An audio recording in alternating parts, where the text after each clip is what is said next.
우리가 신앙생활을 시작하면서 좋은 일만 있을 것 같고 정말 행복하고 기쁜 일만 있을 것 같지만 그렇지 않은 때가 참 많습니다. 힘들고 어려운 일들, 여러 가지 고난들도 함께 동반되기 마련입니다. 우리가 그럴 때에 시험을 당할 때, 어려움이 닥쳐왔을 때, 고난 중에 있을 때, 광야의 길을 걷고 있을 때 우리가 그 상황을 어떻게 대처하고 어떻게 그것을 통과해야 되는지 오늘 본문 말씀을 통해서 오늘 말씀을 통해서 지혜 얻는 시간 되시기를 주님의 이름으로 축복합니다. 야고보서 1장 1절에 이렇게 시작합니다. 하나님과 주 예수 그리스도의 종 야고보는 흩어져 있는 12지파에게 문안하노라라고 시작합니다. 여기서 야고보서를 쓴 야고보서의 저자는 예수님의 제자 야고보도 있었지만 여기에서의 저자는 예수님의 동생 야고보입니다. 예수님의 친동생이라고 소개하지 않고 하나님과 주 예수 그리스도의 종 야고보다라고 소개하고 있습니다. 야고보는 예수님의 혈육의 동생이면서 또 예수님이 이 땅에 계실 때 예수님을 믿지 않았던 사람이기도 합니다. 형님 이제 고향으로 돌아가십시다. 사람들이 형님을 뭐라고 하는지 아십니까? 라면서 그리스도로 인정하지 않고 그냥 혈육적인 형으로 대했던 사람입니다. 그러나 부활하신 예수님을 만나고 변화되었죠. 예수 그리스도의 은혜 앞에서 꼬꾸라져서 자기를 그래도 내세울 만한데 예수님의 동생이다라고 내세울 만한데 전혀 그렇지 않고 은혜 앞에 엎드려져서 그리스도의 종이다라고 얘기를 하고 있습니다. 야고보 예수님의 동생이자 예루살렘 교회의 지도자이기도 합니다. 야고보서는 이 흩어져 있는 디아스포라 유대파 그리스도인들에게 편지를 보냅니다. 그 이유는 이들은 지금 박해 가운데 있고 그 박해로 인해서 흩어져 있기도 합니다. 삶의 기반이 무너졌고 신앙이 실제 삶에서 시험을 받고 있는 때이기도 합니다. 야고보는 이들에게 먼저 위로의 말을 건네기보다는 이 시험의 문제, 어려움의 문제를 어떤 관점으로 바라봐야 되는지에 대한 부분을 먼저 말을 하고 있습니다. 신앙의 해석을 바꾸라라고 말씀하고 있는 것이죠. 그래서 2절에 이렇게 말씀하고 있습니다. 내 형제들아 너희가 여러 가지 시험을 당하거든 온전히 기쁘게 여기라라고 말씀하고 있습니다. 시험을 만날 때 온전히 기쁘게 여기라라고 얘기를 하는 거죠. 시험에는 두 가지 의미가 있습니다. 한 가지는 이제 템테이션, 유혹, 악한 생각을 하게 하고 행동을 부추기는 그런 유혹의 얘기를 합니다. 13절, 14절에서 나오는 그런 시험이 여기에 해당이 됩니다. 미혹하게 하고 사탄이 사용하는 방법이죠.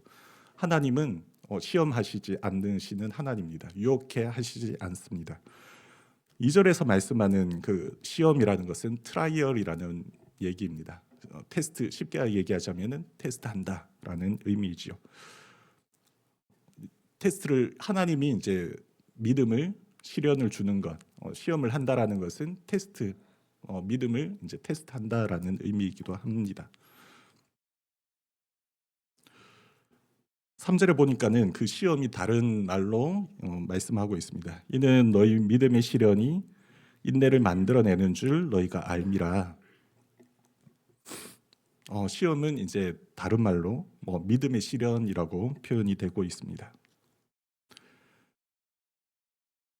시험은 믿음이 있는 사람에게 찾아옵니다. 믿음이 없으면 시험은 그냥 고난일 뿐이죠. 문제는 시험의 존재가 아니라 시험을 해석하는 관점입니다. 믿음이 시련이 하는 일을 무엇이라고 얘기하고 있습니까? 인내를 만들어낸다라고 말씀합니다. 여기서 중요한 단어는 만들어낸다라는 것이죠. 인내를 만들어낸다. 인내라는 것은 타고나는 성격이 아닙니다. 다른 말로 오래 참음이죠. 오래 참음은 성령의 열매이기도 합니다. 인내는 훈련의 결과이기도 합니다. 인내, 오래 참음이라는 것은 그냥 내가 태어나서부터 갖고 태어나는 것이 아니라 훈련되어지고 다듬어지는 것이죠. 그래서 그런 인내, 오래 참음의 그런 성령의 열매를 갖게 되는 것이죠. 믿음의 조상 아브라함도 마찬가지입니다. 처음부터 믿음의 조상이 되었고 그런 하나님의 그런 고난에서 하나님을 묵묵히 바라보는 그런 인내를 가진 인물이 아니었습니다. 항상 의심이 있었고 다른 편법적인 것들을 사용하는 사람이었죠. 그러나 오랜 시간 동안 다듬어지고 하나님의 앞에서 훈련되어지고 그렇게 해서 믿음의 조상이 하나님 앞에서 만들어진 인물이기도 합니다. 믿음은 시험을 통해서 단련이 됩니다. 성경적 인내라는 의미는 단순히 참는 것이 아닙니다. 그냥 단순히 묵묵히 참아내고 아니면은 그냥 포기해버리고 그냥 무기력하게 있는 상태가 아니라는 것이죠.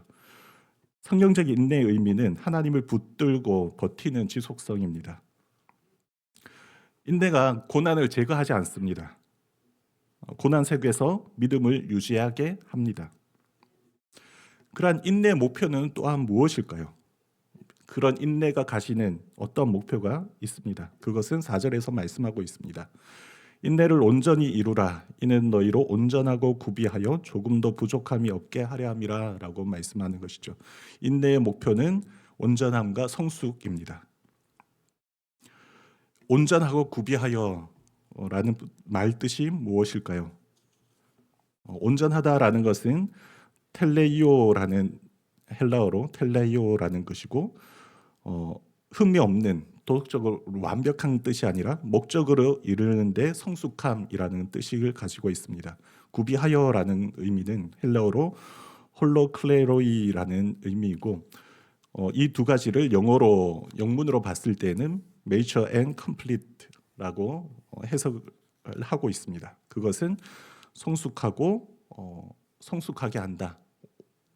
그리고 통합된 상태를 말씀하고 있습니다. 뿔뿔이 흩어져서 조각된 상태가 아니라 통합된 상태이죠. 온전하고 구비하다라는 뜻은 통합적으로 어떤 의미냐 하면은 신앙의 삶의 한 영역에서 국한된 영역이 아니라는 것이죠. 예를 들면은 내가 기쁘고 행복한 일을 맞았어요. 그래서 기쁘죠. 막 기쁘고 또 고난과 슬픔을 당했어요. 어려움을 당했어요. 시험을 당하고 있어요. 또 슬픔이 막 우울해지고 그런 것이 아니라 한 방향으로 일관된 상태를 말을 하고 있는 것이죠. 고난이 오나 기쁨이 오나 항상 일관된 마음, 뿔뿔이 흩어진 마음이 아니라 한 가지의 마음, 통합된 상태를 말하고 있습니다.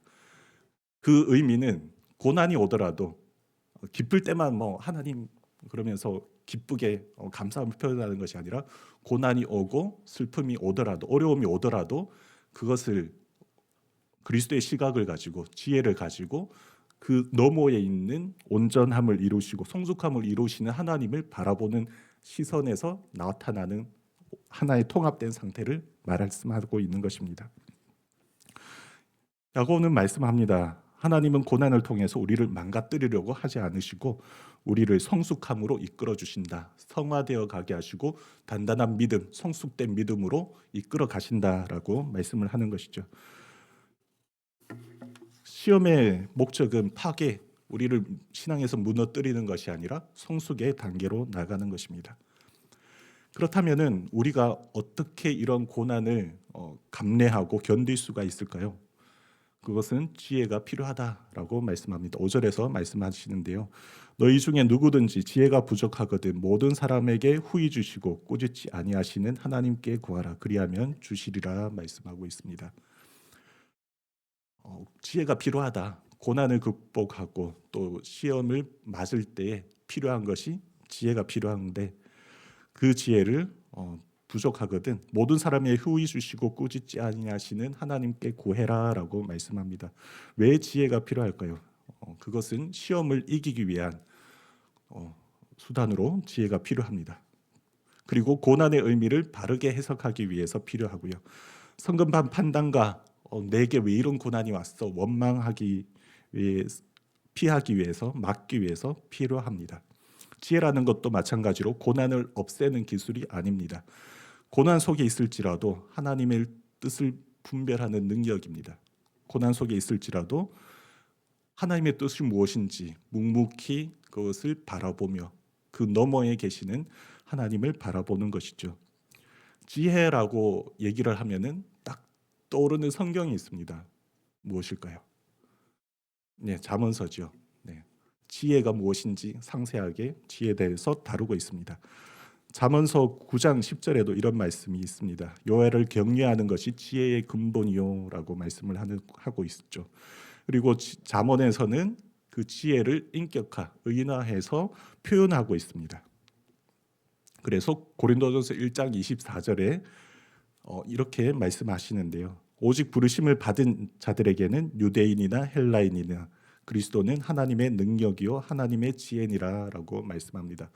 사도 바울도 하나님의 지혜는 그리스도는 하나님의 지혜다라고 말씀합니다. 잠언서에서 말씀하는 그 지혜도 바로 그리스도시다라는 것이죠.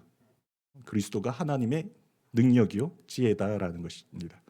그렇다면 우리가 받아들여야 된 그 지혜, 하나님의 뜻을 분별하는 능력, 하나님이 어떻게 이 고난, 시험을 통해서 우리에게 하실 일, 어떤 말씀을 하시는가, 그리고 이 고난을 어떻게 이겨낼까에 대한 부분도 바로 그 해답은 바로 그리스도라는 것이죠.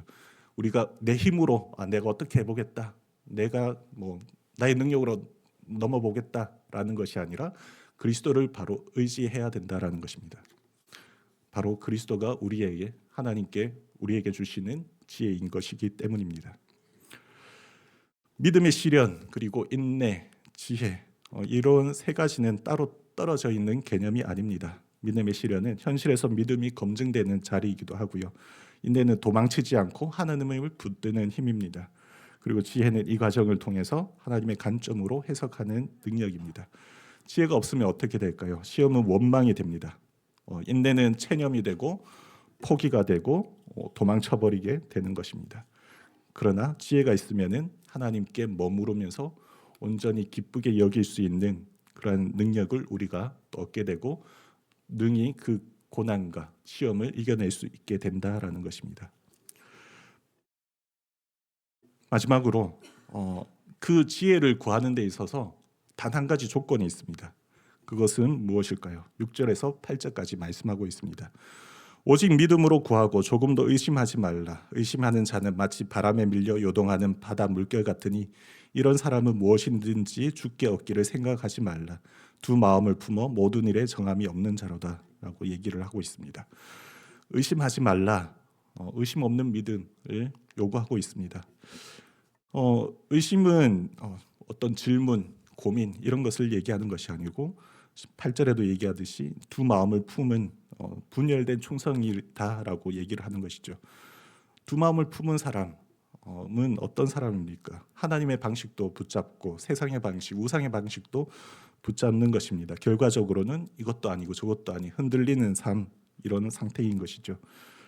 문제는 연약함이 아니라 불련된 신뢰입니다. 하나님을 신뢰하지 못한다라는 뜻이죠. 좋은 게 좋은 거 아니야.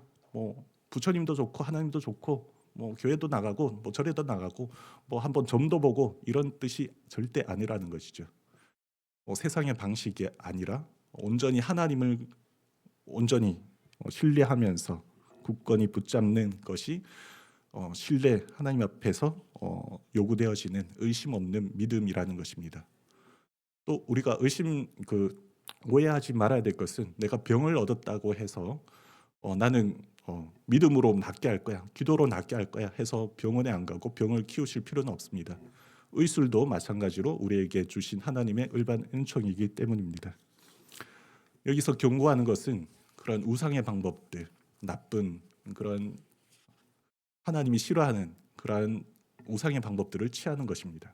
그것을 우리가 반드시 주의해야 될 것입니다. 말씀의 결론을 맺겠습니다. 야고보는 하나님은 시험을 우리에게 허락하지만 우리를 시험 속에 버려두지 않으신다라는 것입니다. 시험을 통해서 인내를 만들고 인내를 통해서 우리를 성숙의 자리로, 성화의 자리로 이끌어 가신다라는 것입니다. 그리고 그 길에서 필요한 것이 바로 지혜입니다. 지혜는 고난을 피하게 하는 어떤 에너지 능력이 아니라 고난 속에서 하나님을 바르게 보고 그 너머에 계시는 그리스도를 우리가 깊이 체험하고 만나는 그런 은혜의 자리라는 것입니다.